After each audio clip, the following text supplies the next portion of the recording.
আসসালামু আলাইকুম, welcome my channel শখের রাঁধুনি। আশা করি সবাই ভালো আছেন। তো নতুন একটা রেসিপি নিয়ে আপনাদের মাঝখানে হাজির হয়ে গেলাম।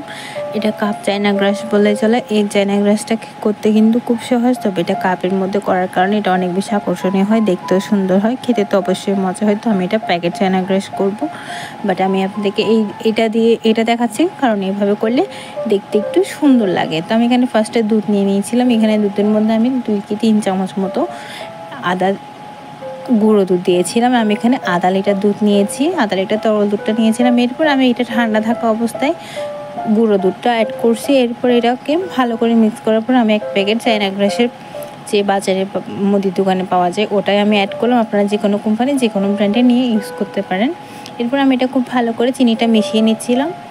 একটু মিশিয়ে নেওয়ার পরে এবার এখানে আমি চুলার আগুনটা দিয়ে দিব মিডিয়াম আঁচে দিয়ে। আমি এটাকে জাস্ট একটু নাড়াচাড়া করতে থাকবো যাতে ভালো করে মিশে যায় এবং নিচে লেগে না যায় ওটার জন্য।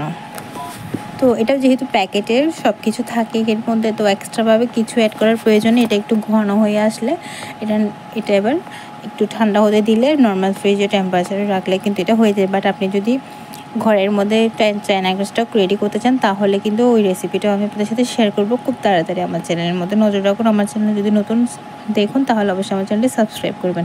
এটা কিন্তু অনেকটা ঘন হয়ে গেছে, তো আমি এটা এক পাশে রেখে আমি কাপের মধ্যে ঠিক এই রকম কিছু কাপ বাজারের মধ্যে বিক্রি করে, তো এখানের মধ্যে আমি এবার ফুড কালার দিয়ে দিচ্ছি।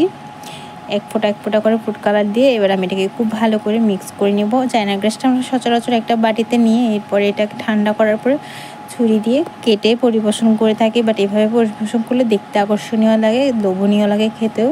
তো এই জন্য এভাবে একবার ট্রাই করে দেখবেন। মেহমানরা কিন্তু খুব মজা করে খাবে এবং দেখতে কিন্তু এটা অনেক সুন্দর লাগবে পরিবেশনের সময়। নর্মাল ফ্রিজে রেখে ঠান্ডা করে পরিবেশন করুন। আসসালামু আলাইকুম।